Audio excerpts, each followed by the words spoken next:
So, guys, here's the thing with what everything Terry just said. First of all, I completely agree. I've got no problem with that. I personally, I don't think Ten Hag is the messiah as some people make out, but I have already said my problem with them, and even Terry agreed it's constructive. Now, I'll say this about the Man United fans: the biggest enemy is not us rivals. It really is Man United fans themselves.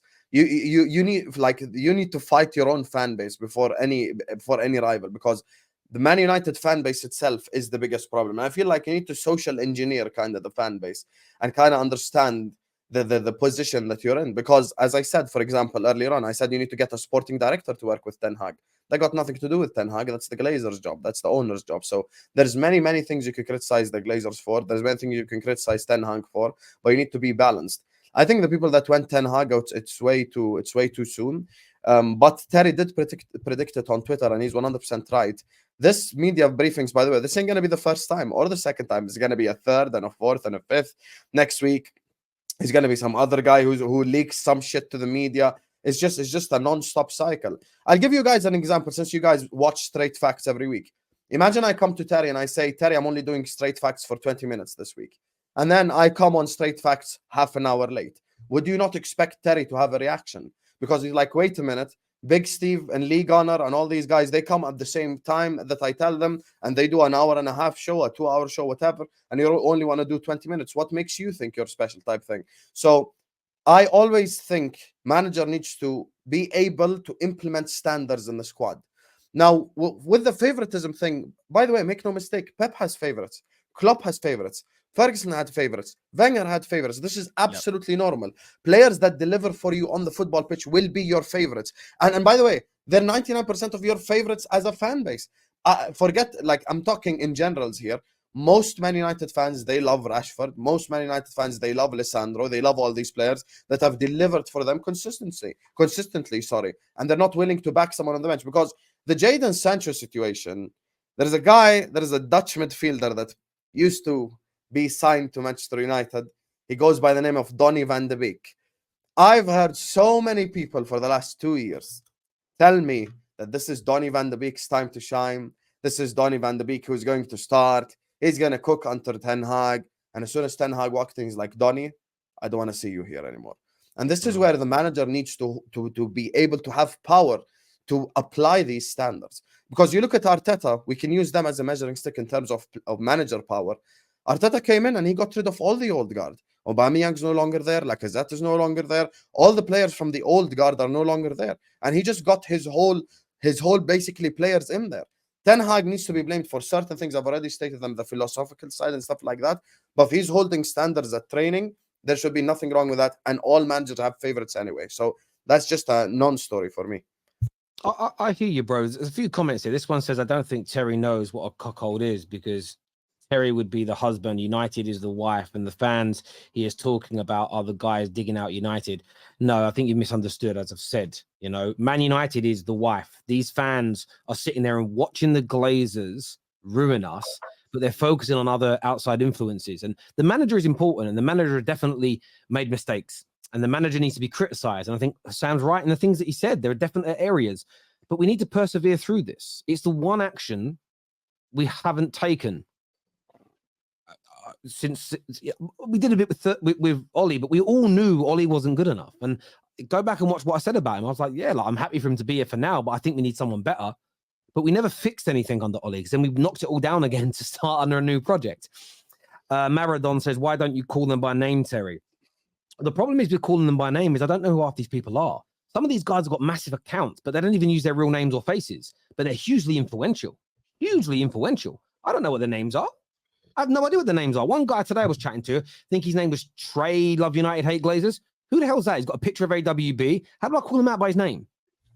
They're nameless, faceless, but they represent Man United online and created a hell of a lot of attention. I back Ten Hag 100%. I'm not listening to the sacking nonsense. The club is rotten from the top down. Stick with Ten Hag. F the players who don't try. And again, this is it.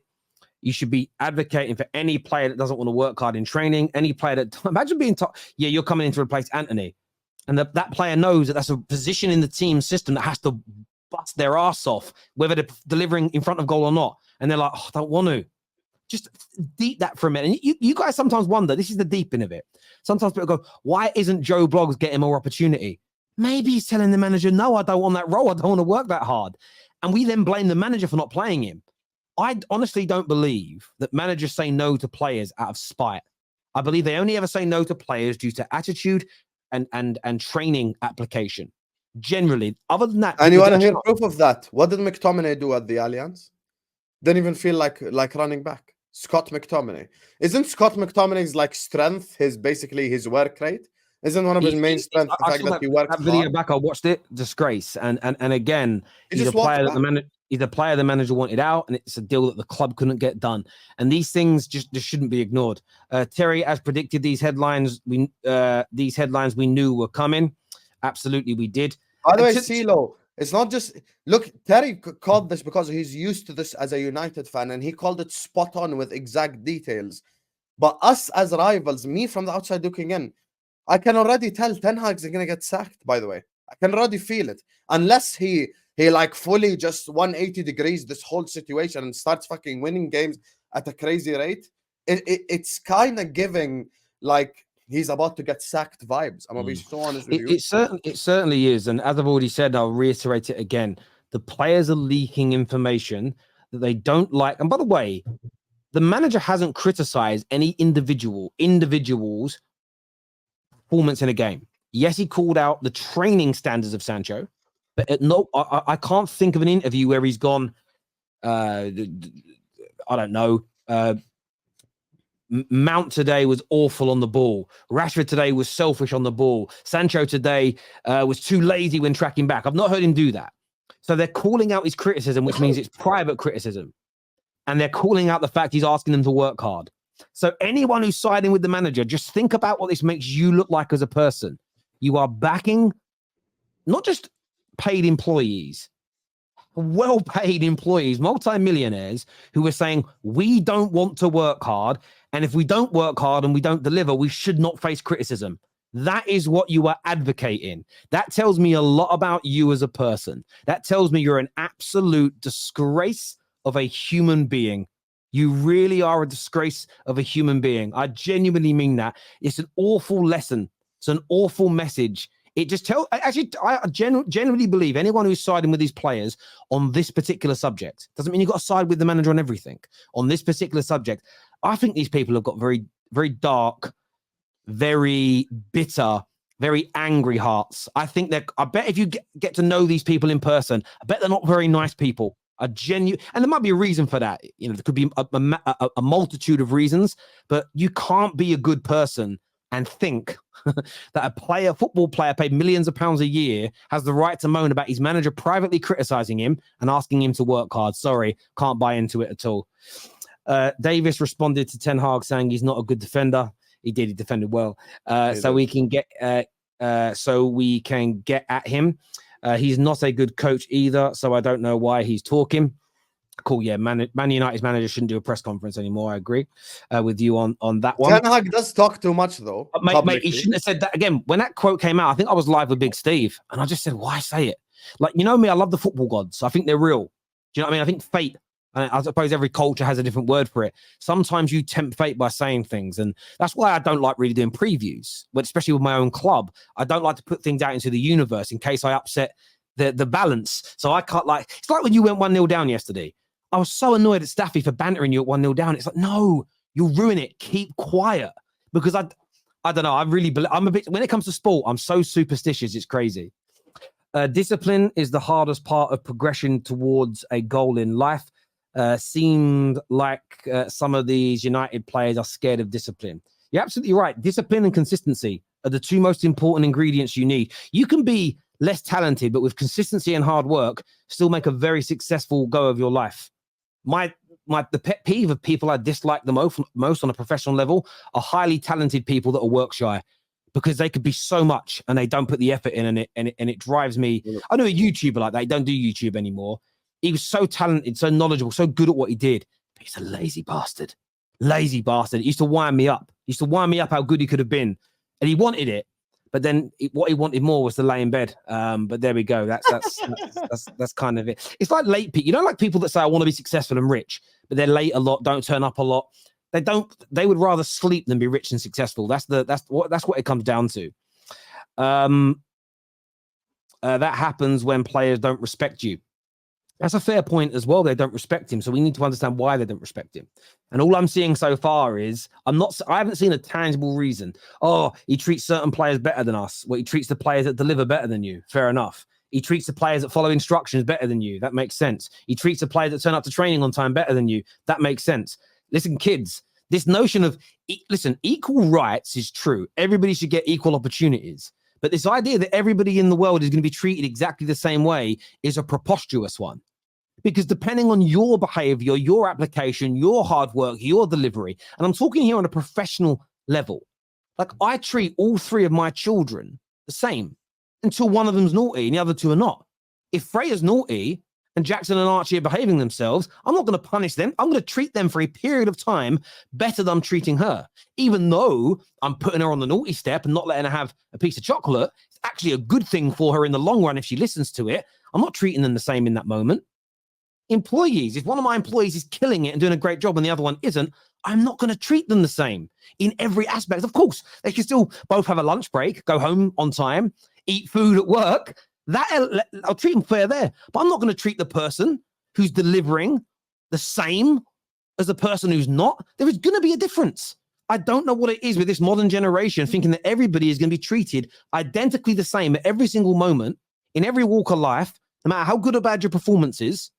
Doesn't make sense. That's not anyone who thinks that is the case is not gonna listen. I mean this. You're gonna have a hard damn life is hard enough as it is. Life is hard enough as it is.